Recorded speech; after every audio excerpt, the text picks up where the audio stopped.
media. I'd like to welcome everybody to the episode. I've got a powerful guest with me, someone whose story goes from the streets of Charlotte, North Carolina, but is now transforming into something inspiring. He's been through it all, hustling, prison, loss, rebuilding, and today he's part of the Turn 90 program, earning recognition all across the country. And most importantly, he's a proud grandfather. Thank you, my brother, Malik ELAMIN. What's good? What side of town you from? I'm from the original West Side. The real West. The trade. Born and raised. All up through UP, University Park. Yeah. What was it like growing up as a kid for you? Man, nothing like how it is today, man. Always outside. The neighborhood, was kind of like your lifeline, where you grew up at. Rec centers, parks. I can go as far back all the way to as a youngin' running around, water gun fights. Yeah, man, it was nobody was in the house. Everybody outside. Facts. Yeah. Who were some of the people you looked up to growing up? It had to been the guys from the hood, getting money. Guys in the Cadillacs, guys driving the Maximas, those Nissan trucks. The Nissan trucks look like Transformers. Yep. Yeah. Looking back, what do you think pushed you towards the streets and hustling at such a young age? It had to be the lifestyle, seeing how guys move, never need nothing, everything they wanted, they had. Everybody in the neighborhood looked up to them, from the pee-wees, to the old people, somebody always needing them, When did you get involved in the streets, selling drugs, licks, whatever? How old do you think you were when you first got in? Oh yeah, shit, I was young, shit. I couldn't have been older than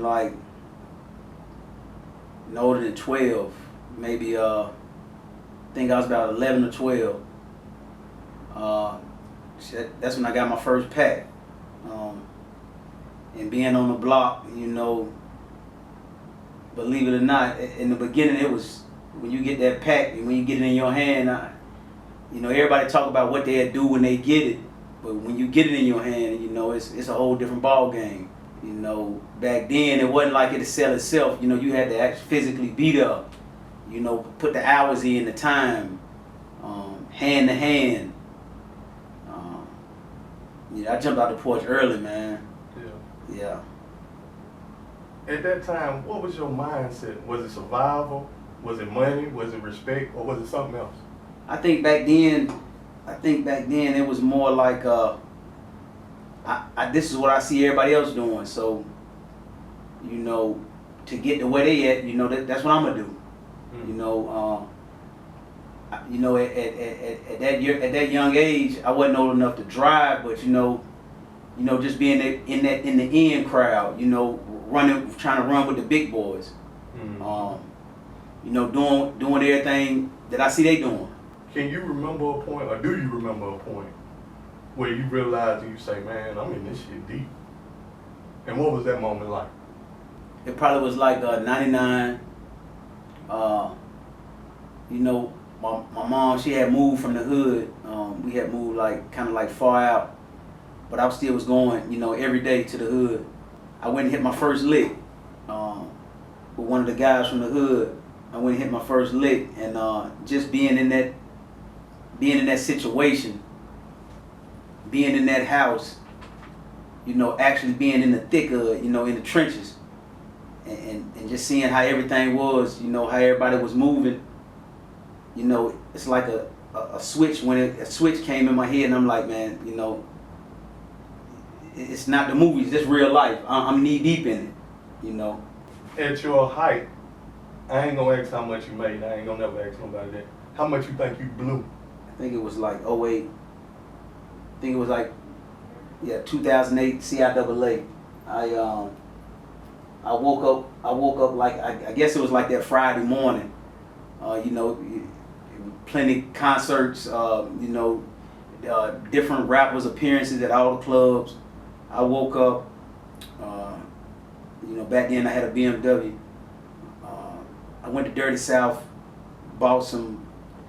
I think I bought some 22-inch Dub floats. Got a limo tinted. I had changed the grill. You know, went home, got my dome, changed the grill on the dome.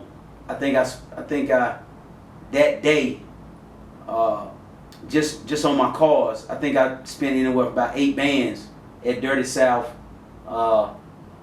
Left there, go to South Park, blew like another 1,500, and then we hadn't even went out yet. Yeah. You know what I'm saying? You know. So, yeah, man. Yeah. You know, that could have easily been a 10-band day. Yeah. You know what I'm saying? 10-12-band day. Yeah, a easy 10-band day. Yeah. Now, as we know, the streets always give you something, but it always takes something away. What do you think it gave you, and what did it cost you personally?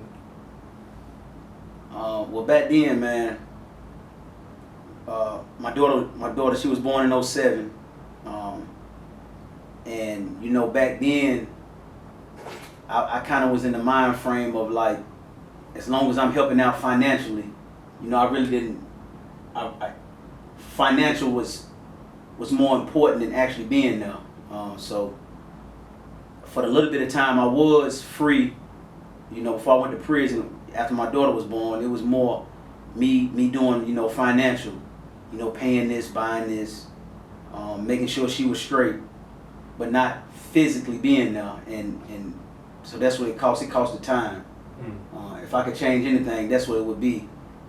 The time that I did have on the street, you know, spending it with my daughter, having her around me all the time.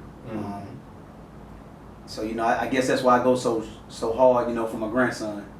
You know, I want to constantly be in his life every step of the way. Absolutely. Yeah.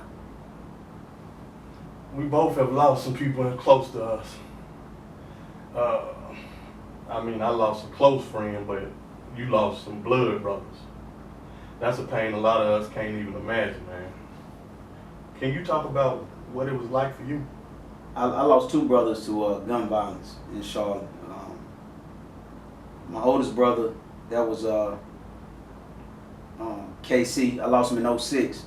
It came out of nowhere, like that. No, I still remember that night when the task force came to my house, you know, asking me questions, and you know, I'm kind of like spinning them because I ain't heard from him, not knowing what's going on, but. You know, what stuck in my head before they left, they was like, you know, how many gold teeth did your brother have? And by them coming to me, asking me about, you know, his whereabouts, and then at the end asking me how many gold teeth he had, I felt that it was something serious. I felt that, you know, it had to really be about him. So that's a day that always replays in my head over and over. And then, you know, my little brother Darius, Big D, I had just got picked up by the feds on a gun and drug charge, and I was sitting in the county and, you know, get up, watch the news, and see a story come across the screen. So I'm like, you know, damn, you know, that's right there in the hood. Call the streets, and to get the news that kind of way, man, it's like getting hit with a bag of rocks, man. You know. Right. Yeah. How did their deaths affect your choices and the way you carried yourself in the streets? All right, that's powerful, man. Okay. That's powerful.